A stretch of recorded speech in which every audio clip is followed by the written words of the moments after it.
You may come in. Oh. Well, if it isn't my star pupil. How did you find our last lecture?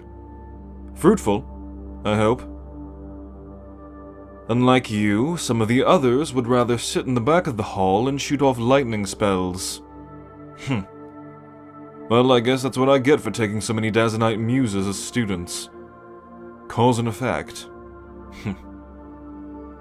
Anyhow, I see you've come to me once again during my office hours. Which is interesting, since this interdimensional archive of mine defies the normal laws of time. So I guess my eternity is going to be office hours, technically. Nevertheless, do you require my guidance once more?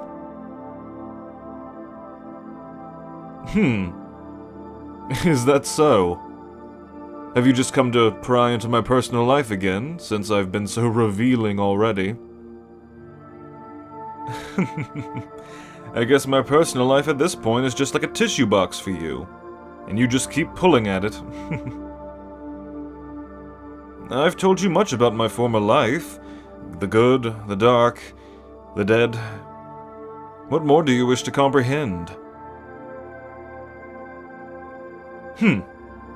Well, I suppose there are some little details I might have accidentally left vague. Except for my real name, that one's purposely vague. You're not getting that. Nothing too much, however.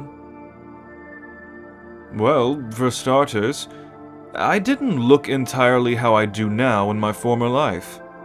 Yeah.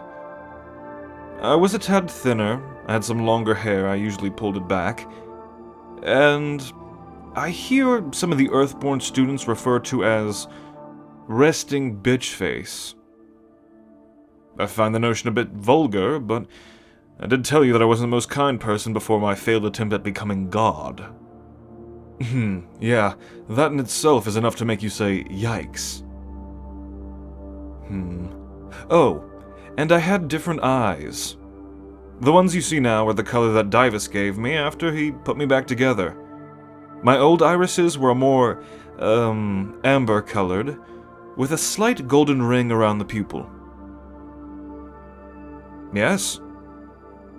Such a thing seems odd in retrospect. And even though I was born naturally with them, they were anything but natural, looking at it now. Oh, and I also had a younger brother. But, in stark contrast to me being born with all the magic potential a human person could muster, he was born with none. Because of all the expectations and attention that were rest upon my shoulders, my brother decided that since he wasn't able to use magic in the family of mages, that he would leave us and find his own path in life. In hindsight, when you give one child all the attention of a celebrity just because of how he was born, that leaves the other neglected. And my parents were no saints either. All they cared about was raising me up to elevate the family to magister status. So, I guess I can see why my brother needed to leave, to find a life where he could be appreciated for who he was. I scorned him as a ungrateful brat in my old life, but now, as Arthur Test the Architect, I find what he did to be courageous. And I only hope that he found a better life away from my hunger for more and more power. Last I heard, he was some small-time merchant who would travel to and from the poor southern villages like Capeland and Ravenfell. I only knew that because people would mistake him for me when I became a magister. So word got back.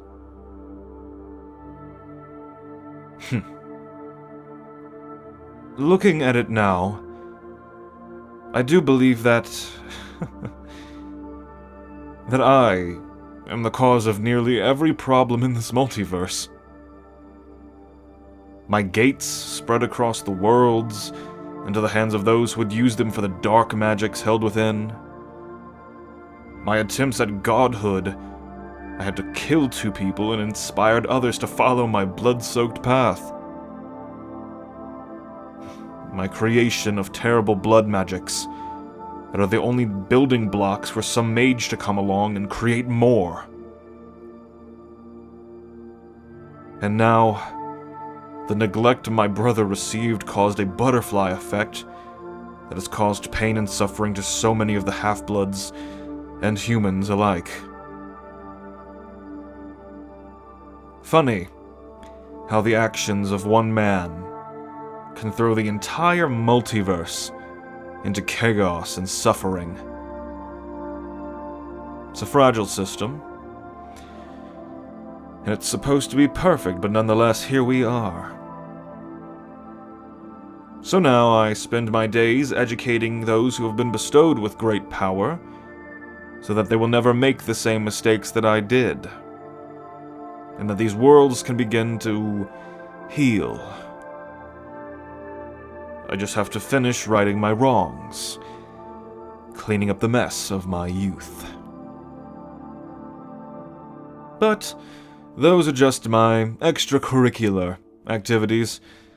Even your teacher has someone who teaches him. Ultimately, we're all just students of Divus. This whole archive was his idea anyway. I think, after me, he saw what power in the hands of those who have no morals can do. So, when his loose cannon sons decide to go and give someone a small power of divinity at their fingertips, I try to corral those who are able and bring them here to educate them. Personally, I think ethics is a prerequisite class to being able to hurl Daz's lightning or create Kel's tidal waves.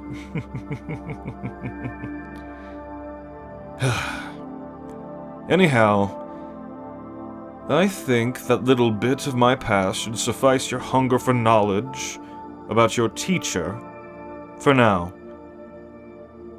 And I do believe you have a test to be studying for. And I've taken up enough of your study time, my dear student. Now back with you. Next time I see you in here, I want to see that Glyphcraft worksheet I sent you filled out completely. And yes, I will be checking and grading to see if they work. Oh, and, could you tell one of your fellow students to meet me here in my office? The short one with the cane and the white streaks in their hair. Sort of like mine. I'm going to go over some future lesson planning, and I want a second opinion. Oh, and I'll see you in our next class, young muse.